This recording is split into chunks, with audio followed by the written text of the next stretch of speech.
sasaran pembangunan melibatkan DTSEN di dalamnya, dan BPS masuk di situ sebagai mitra Kementerian KLDI untuk melaksanakan programnya. Nah, sekolah rakyat merupakan prioritas awal untuk DTSEN. Banyak nanti hal-hal yang akan terkait dengan DTSEN ke depannya. Salah satunya yang paling prioritas adalah sekolah rakyat. Dan BPS masuk di sini adalah yang pertama untuk melihat mekanisme apakah sudah dilaksanakan dengan cara yang tepat. Kemudian penjangkauan desil apakah sudah sesuai dengan sasaran yang diinginkan.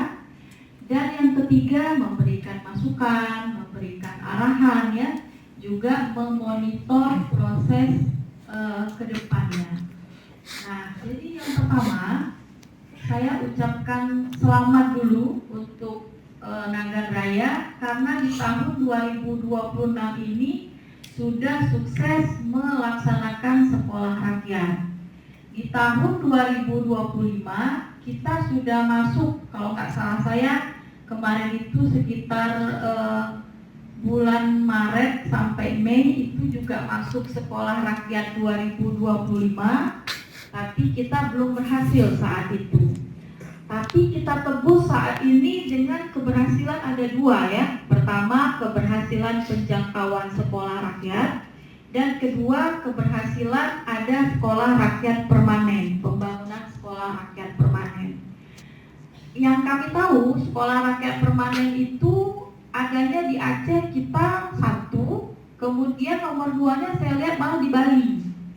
Nah, di Bali, ya, jadi Sumatera apa saya yang tidak lihat, ya, tapi nomor 2.1-nya itu sekolah Nagan Raya, 2.2-nya langsung berada di Bali. Berarti prioritas kita itu sudah sangat baik. Untuk sekolah rakyat sendiri banyak kabupaten kota yang setahu saya berlomba-lomba untuk membangun.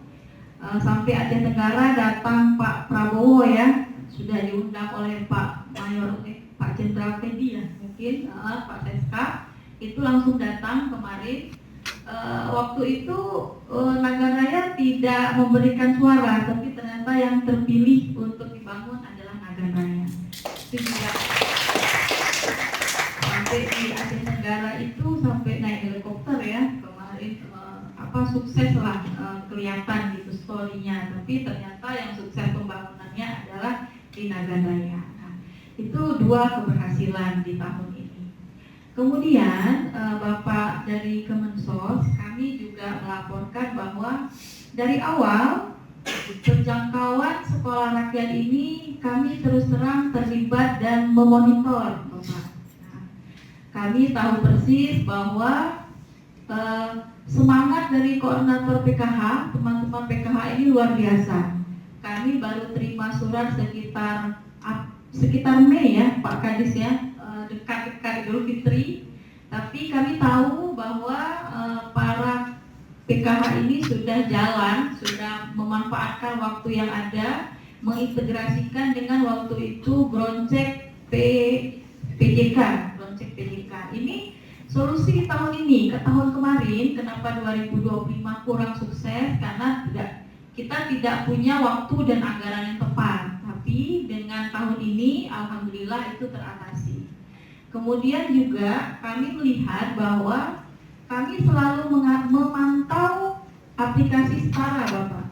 Nah, dan kami melihat bahwa progres di aplikasi Setara itu benar-benar baik, ya, progresnya, walaupun memang belum sempurna.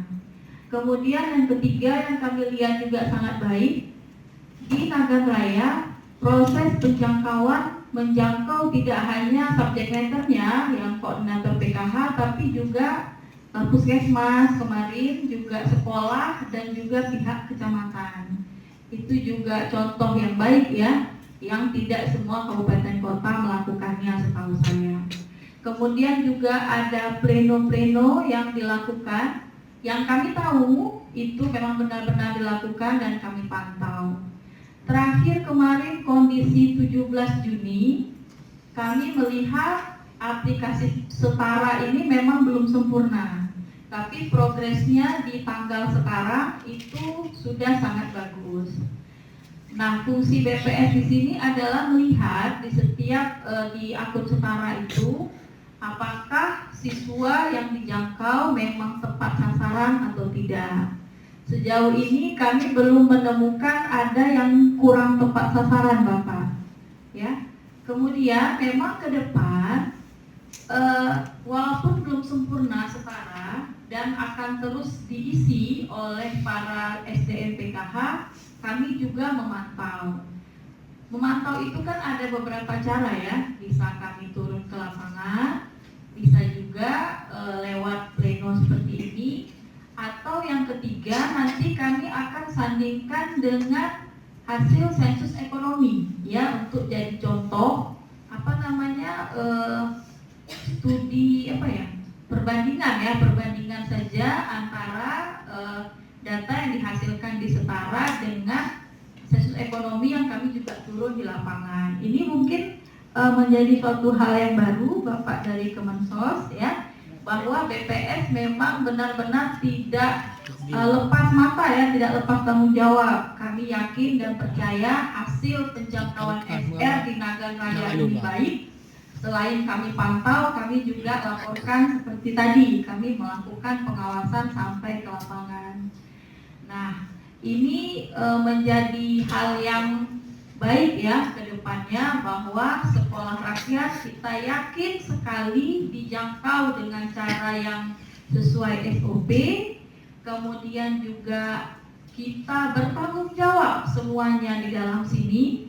Kemudian juga yang ketiga, ke depannya kita juga yakin bahwa dengan proses persiapan yang baik, proses kerjasama yang baik, insya Allah sekolah rakyat ini bisa sukses berjalan ke depannya.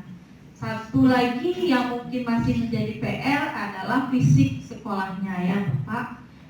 Ini juga walaupun bukan menjadi perhatian penting karena BPS itu fokus ke datanya, tapi kami juga akan melaporkan bahwa kendala sedikit lagi yang ada hanya di pembangunan fisik sekolah rakyat. Nah, terakhir ya, mungkin kami tahu bahwa prelis yang disampaikan atau prelis yang diterima oleh Kemensos itu bukan kondisi yang terbaru, itu bisa jadi. Tapi kami yakin setelah SDM PKH turun ke lapangan dan memverifikasi, itulah kondisi yang terbaru, tervalid, terakurat, dan akan kita tanda tangani bersama sebentar lagi. Kemudian fungsi BPS seperti tadi, kita di sini kan bersama-sama. Setelah kita tanda tangani pleno, yang kami harap kita satu suara ke depannya ya, untuk menyukseskan ataupun memadamkan kondisi-kondisi yang mungkin tanpa kita rencanakan akan terjadi. Nah, sekian saja dari saya. Wassalamualaikum warahmatullahi wabarakatuh.